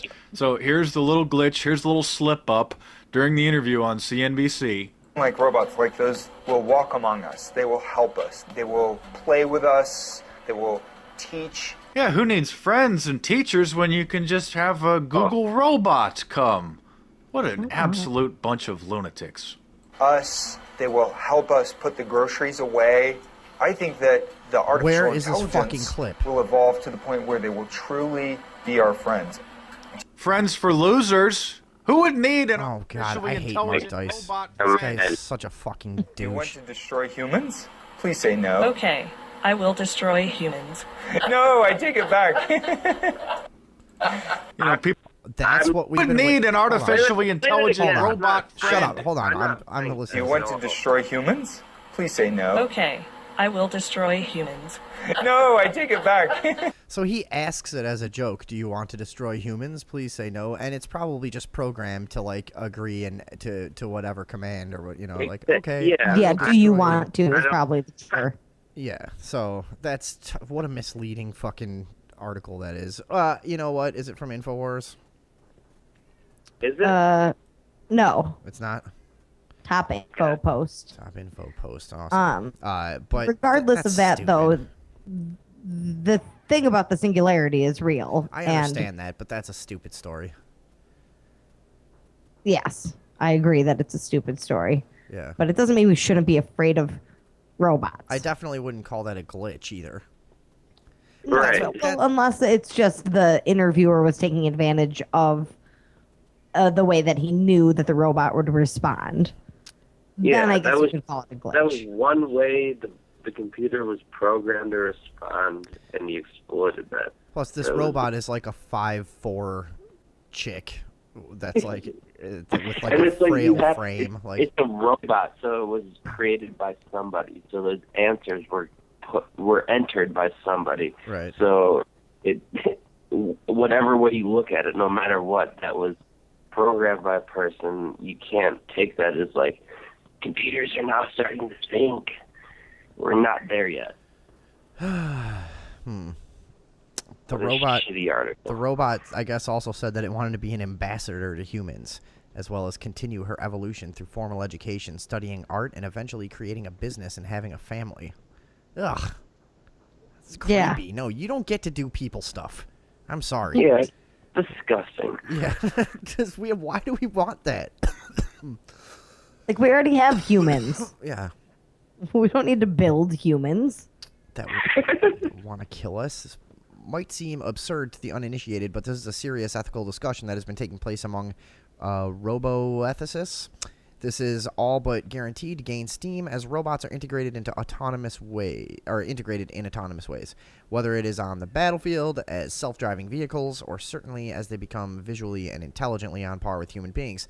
But in pop culture, we've seen that discussed in a lot of movies and books, where it's like, well, what's the difference between him and us? After all, aren't we just machines but made of biological material? You know, when a robot, I've always wondered that too. When a robot gains self-awareness and somewhat, I mean, that does imply consciousness, right? So, yeah, if it's a conscious being at this point, does it not deserve ethical treatment? That is an interesting one. I think it's interesting to think about using robots to go fight our wars for us on battlefields. That just sounds cool as shit, honestly. Well, like, what's the point then? You know, if it's robots fighting robots, it's fun. You can make awesome videos. Like, dude, see, that's what wars should do. You should go back to, like, you remember when they would have, like, what was it? They did a series on TV about the Civil War when we were kids, and they were showing how, like, battles would be arranged, and, like, townspeople would come out and, like, rich people would lay out blankets and have picnics and watch the battle and stuff. And the warriors would walk up with drums beating. They would announce their entrance. That's what to the wars battle, do. That's what wars should go back to. We should all just sit on, like, a football field with bleachers and just have, like, okay, we brought 100 robots. You got 100 robots. Let's have a robot war. And then everybody just fucking gets drunk afterwards. It'd be awesome. Isn't that so much better than people killing each other? That bring the people together. I like that. Yeah, robot wars. I'm fine with robots fighting each other. That's what I'm saying. Right, yeah, as long as it's robot on robot violence. Sure. But no, what do you think about that, though, about the idea that a robotic being has consciousness? Does that jive with you or what? That jives with me. People run on electricity. All of our thoughts that occur happen in electrical ways, and they travel on electrical currents in our brains. Sure, and haven't we also established pretty well that the people who are on the cutting edge of studying how thoughts are created are continually finding evidence that they come from an outside source? Yeah, I guess the only thing that doesn't really connect is that they haven't come close to creating a computer that works the way that a human brain does, with the same capacity for understanding and interpretation, and creativity. Empathy. You know, how do you program something to create its own things? Sure. And humans kind of defy science, and they created computers. It's like, yeah, but they wouldn't be in question if humans hadn't made them. Just because that we created them doesn't mean that they aren't set on a path that's not in our control. Ooh, what if that's what happened to God? So if we just as God created us doesn't necessarily mean that he has any say anymore. Yeah. But the way I'm thinking about it is like, okay, yeah, we created every computer and database and all of this and got everything going. But, you know, as the world and technology becomes more connected and things become more automated, you know, we're definitely headed to a point where we are going to have no control because of the communication that devices have, you know, and that so eventually it doesn't matter if we create it or not, they're going to be achieving things that no human could ever do. And no human could create. They're going to be creating better robots. Robots are going to be creating robots that we couldn't. You see what I'm saying? Yeah. What about the idea of human robot cyborgs? And I like there it is because I would like to live for like 900 years. Ever since I was a little kid, I've really been mad that I was going to die, and I figured that by the I figured that by the time I was old, they would have that figured out to where I could live 1,000 years, and I think 1,000 I'd be okay with. And isn't it weird? Haven't you always kind of felt like live in this day and age where everything will be fixed by the time that you're older and we'll be fine. I just took that for granted as a kid. Like, we're going to have flying cars. I'm going to live forever. I think it's going to be cool. Exactly. World peace, legal weed. Well, wait, Vinny, I have really good news for you then. Everything. What, Andrea? What is it? Scientists have pinpointed the Methuselah gene, and Bill Maris, who is the president of Google Ventures, believes it's now possible to live until the age of 500. Get the fuck out of here. I will not. But we've been hearing this from, people like Alex Jones even for years have been saying that AI technology that the elite are working on is going to lead to, people basically replacing pieces of their body with what do you call it? What is it called, Andrea? What is the term when you part of you is cyborg? Yeah, okay, like cyborg technology and whatever. Yeah, we've been hearing about it for many years that like super rich elite are already working on this, as well as like life extension techniques that the public doesn't have access to, stuff like that. And you do look at a lot of these people, I mean, a lot of them get to be pretty fucking old. Granted, not 150, unless you've ever seen the old pictures of what are the movie stars that have Keanu Reeves, right? It was like was like a prince in like the 1600s. Sylvester Stallone is another one. Some of those are fucking weird, aren't they? The celebrities that they have like a picture from 1890 and a painting from 1600 and one from the 40s, and they all look like the same guy. Yeah, I've seen a lot of those. Keanu Reeves is probably the most common one I've seen. Yeah. Oh, and you've seen Michael Jackson's Egyptian. Is Schwarzenegger one of them? No, I don't think so. No, nobody looked like Arnold Schwarzenegger 300 years ago. No. But no, did you ever see Michael Jackson's mummy? No. Egypt? Yeah, there's a mummy that looks exactly like new Michael Jackson after he had plastic surgery and shit. Well, maybe he worshipped. So the idea there, a dead mummy, and he wanted to look. Oh my God! No, he clearly faked his death, traveled back in time, and became a pharaoh. Yeah, that's exactly. Is that what you think? Well, I never heard about it before he died. I don't know. I don't know about that. Yeah, he did. Trust me. All right, now hold on. But going back to cyborgs, I think Michael Jackson was shit. There's a professor who's already started working on it, and he's implanted a bunch of copper discs into his body and attached them to his nervous system, and those copper discs communicate with computers in his in his office and in his home and stuff. They open doors for him. They monitor his body temperature and then adjust the temperature of the room to make him more comfortable. His ultimate goal is to create brain-to-brain transmitters so that humans can communicate thoughts the same way and with the same speed and the same clarity as computers communicate information with each other. Oh yeah, we're gonna get there eventually, dude. Hey, I mean, it's all headed I'll there. tell you, I never communicate with coppers. You know what I mean? Right. I get it. Got it. Yeah, very good. But I mean, no matter what it is, we are gonna get to the point one day where the ideas of like privacy are going to go out the window because we're all going to have access to each other's thoughts. I don't know when that will be, but that's the way I see this going without a direct intervention and a conscious decision by society and culture in general to say we don't want that. That is where this is all going, right?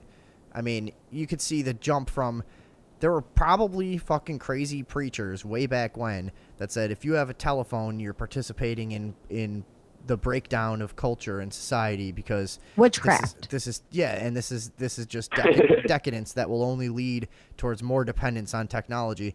And it's funny, because they wouldn't have really been wrong, and while there's a lot of good things about it, there's a lot of bad too. But if you can envision the jump from that to cell phones now, you can easily envision the jump from cell phones now to instant fucking telepathic communication,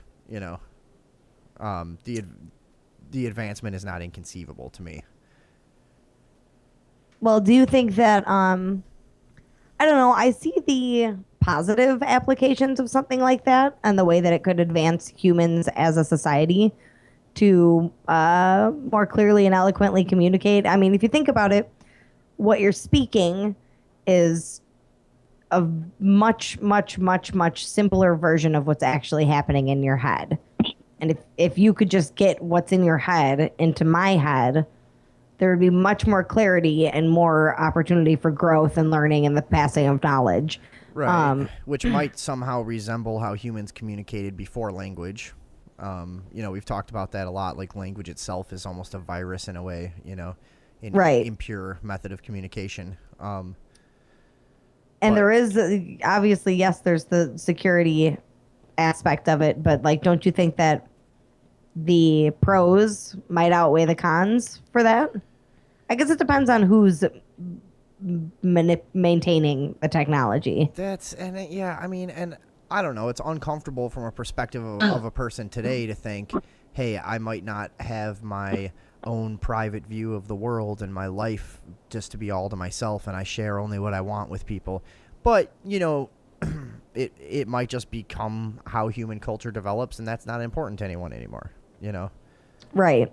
So, and that that the total hive mind starts to take effect, and that, individual thought is not so important. Yeah, and I guess that you would have to wonder, too, like, if somebody is projecting a thought into your brain without you knowing it, how easily can they influence your own feelings and opinions? Yeah, as we're all individuals, but as a loss of individuality occurs, that wouldn't even be a concern. Right. So. Yeah, I guess that's pretty scary. Well, scary from your perspective now, but would it be much more peaceful and productive? Probably. And that doesn't necessarily mean you don't have personal enjoyment. It just means that, there's less. What? There's less privacy and individuality, and so, like, right now, being an individual is something we value a lot, so that might never go away. But I don't know. The way I see the steady progression of things, we're progressing towards a hive mind, I feel like.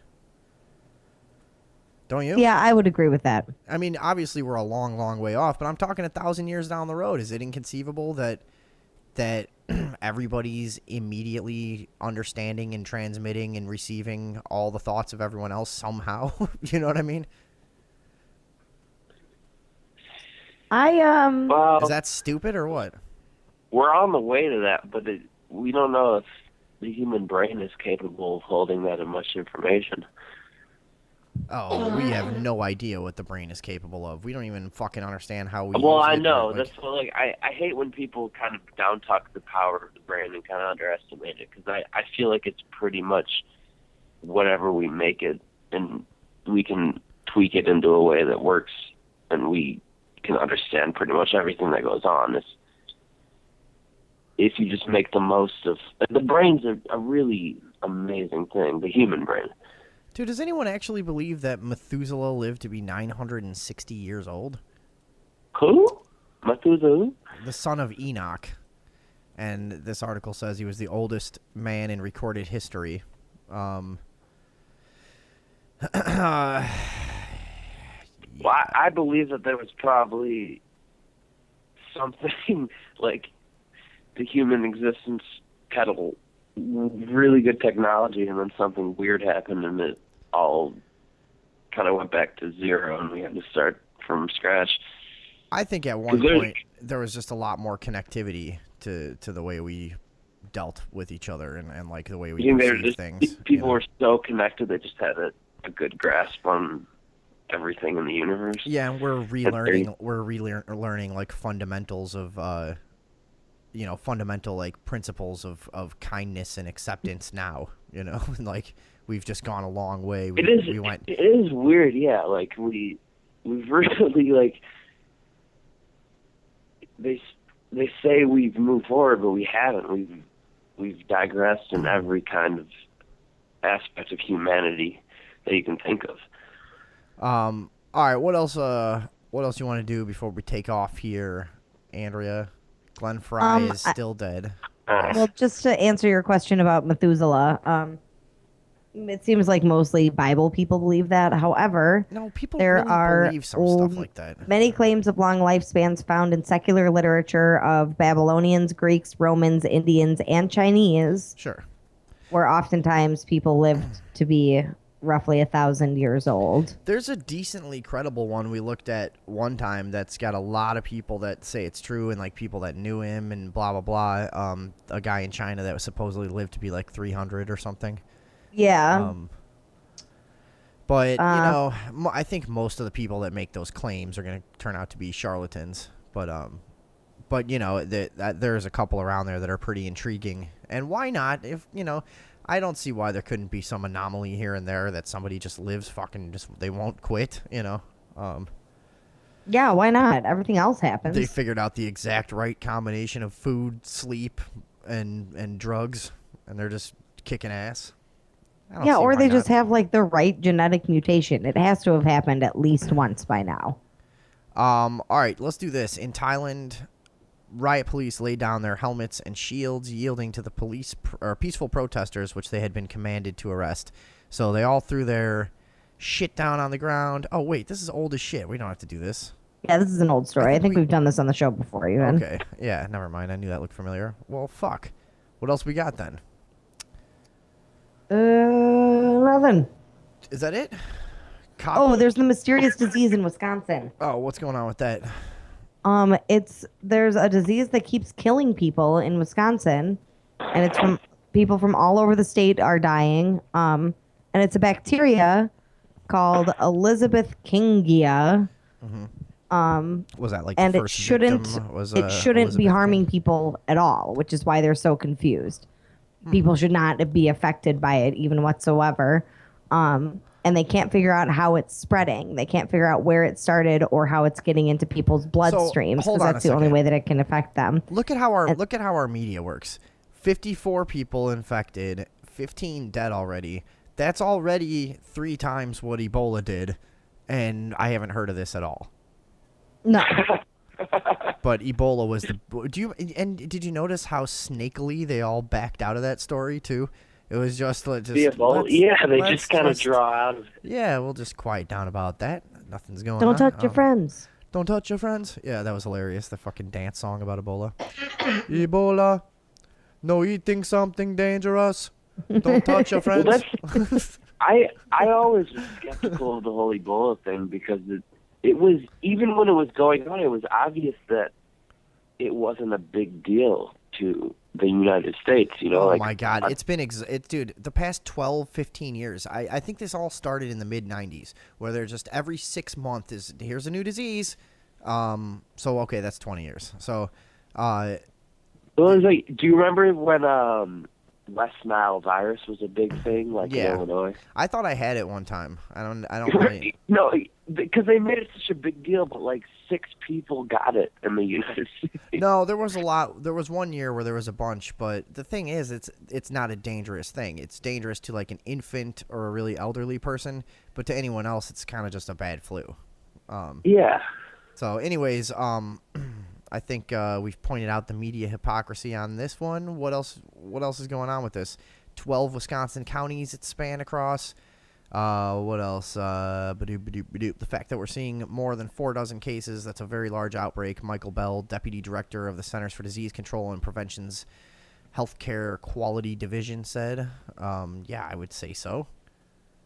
It doesn't really take an expert to figure that out, I guess. If it gets into a person's bloodstream, it can cause fever, shortness of breath, chills, cellulitis, and in the worst cases, causing sepsis. That's what I had when I was in the hospital. Now, that does not feel good, which can be deadly. Particularly... What, herpes? No, sepsis. Oh. Yeah, that's pretty funny, though. Particularly in patients with existing diseases or compromised immune systems. Most of the patients who have died from Elizabeth Kingia infection during this outbreak have been over 65 and all had pre-existing conditions. So yeah, a lot like the West Nile thing. But yeah, it's still that's kind of fucked up for them up in Wisconsin. Glad I don't live in Wisconsin. I live in New You're not even Orleans. close. I'm close. They don't know how it's spreading. Sweet home, Chicago. I live in New Orleans where there's very little bacteria. Yeah, it's clean city. Yeah, it's very clean living here.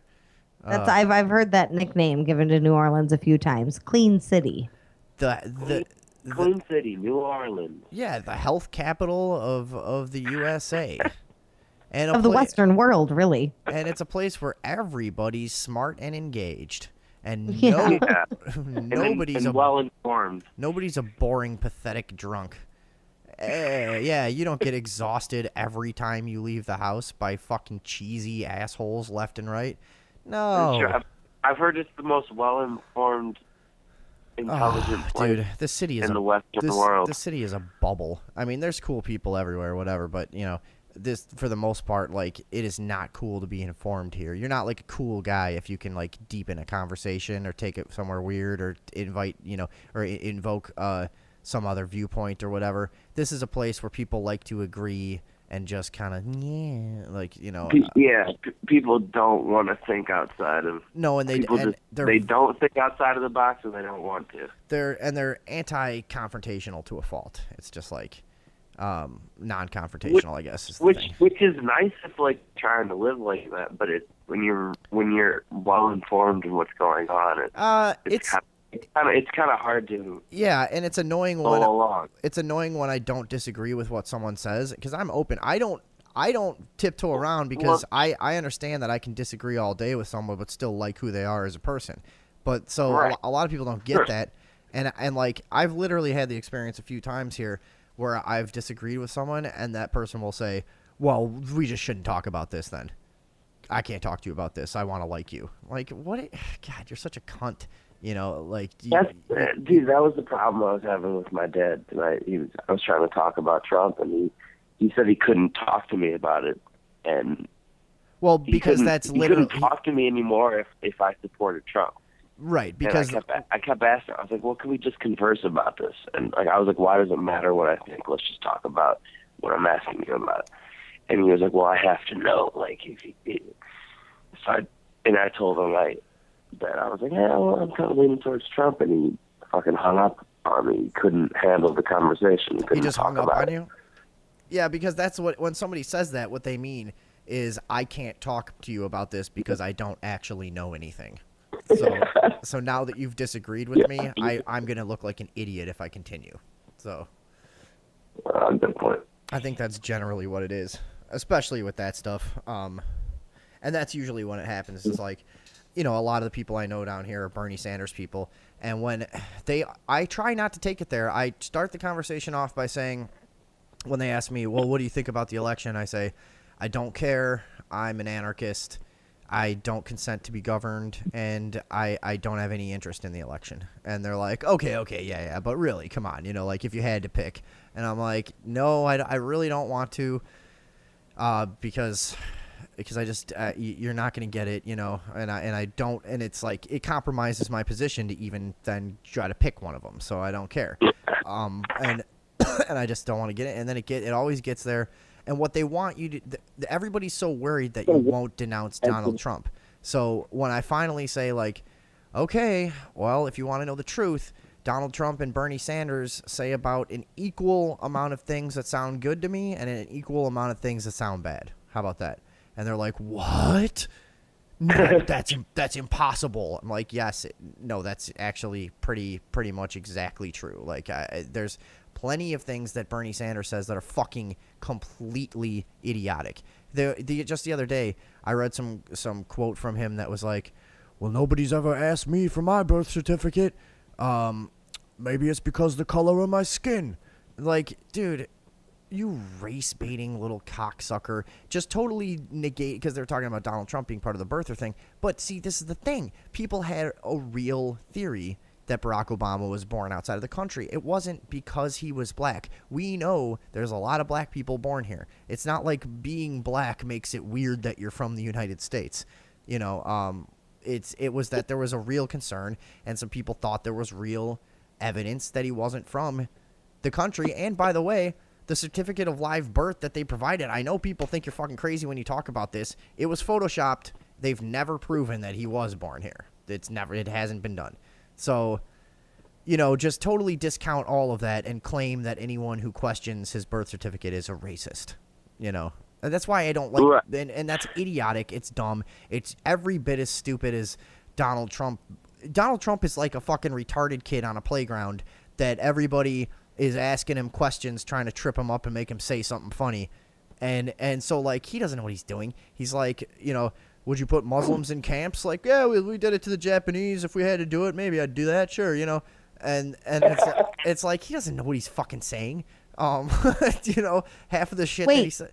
What? And meanwhile, we have a Canadian running for president, someone who was not born in the United States. And nobody cares, yeah. Continues to run for that's president. because no one takes him seriously. That's Ted Cruz, right? I kept thinking it was Rubio, but I think it's Cruz. I think it's Cruz, yeah. But Canadian. But it's the whole thing's weird. Ah, good one. All right. Yeah, good. Okay. So, where the hell were we? I felt like I was saying something about liking and disliking as many things between Bernie and Trump. Oh, yeah. So people literally can't believe that. And, the whole thing about, like, joining in with the Bernie Sanders movement is it's predicated on this idea that you're more intelligent. You get it. Just leave all these other cretins behind, and we'll march towards progress if we have to kill them. We're going to progressively kill the people who don't agree with us and peacefully and tolerantly form a new totalitarian standard of speech and communication that makes everyone comfortable and happy. So that's when you join into that, it's really kind of brainwashing, I think, and it must be really satisfying to people to go, hey, I'm part of the smart thing. Oh, wait, here, you're going to love this. 1 hour ago, one of my incredibly pro-Bernie Facebook friends posted the status, starting a movement this weekend. Hit me up if you'd like to know the details. And when someone said a movement, this person said, yes, it's time to speak up. We run the government as much as these politicians like to make us believe that they're in charge. It's time to speak up. Oh, is it time now? Is it finally time? Well, it's time to elect an old white man to be president and make a difference. You think she's going to start some kind of how old Bernie is movement? This person? Why is it time now? Why hasn't it always been time? And it can't be said enough that it's like, the guy is a career politician. He says a lot of fucking stupid stuff and a lot of bullshit. He's a divisive, race-baiting moron, and honestly is one of the most self-hating, fucking perpetually guilty people I've ever heard speak. And I can't stand the guy. Just can't fucking stand him. It's finally gotten there for me. I didn't hate him, and now I think I do. Yeah, Jews, right? Yeah, the Jews, man. Well, hey, it's not like me to not hate Jews. God, I'm a dud. Fuck. Yeah, nailed it. Yeah. I'm an idiot.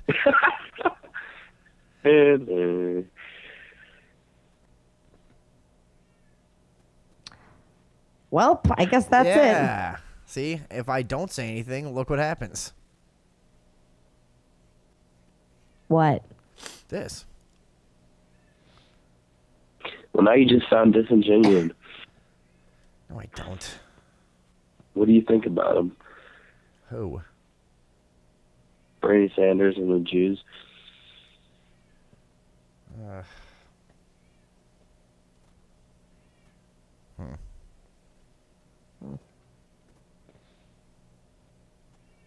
Well, I think I'm going to go to sleep now. Show's over. Fuck you. Goodbye.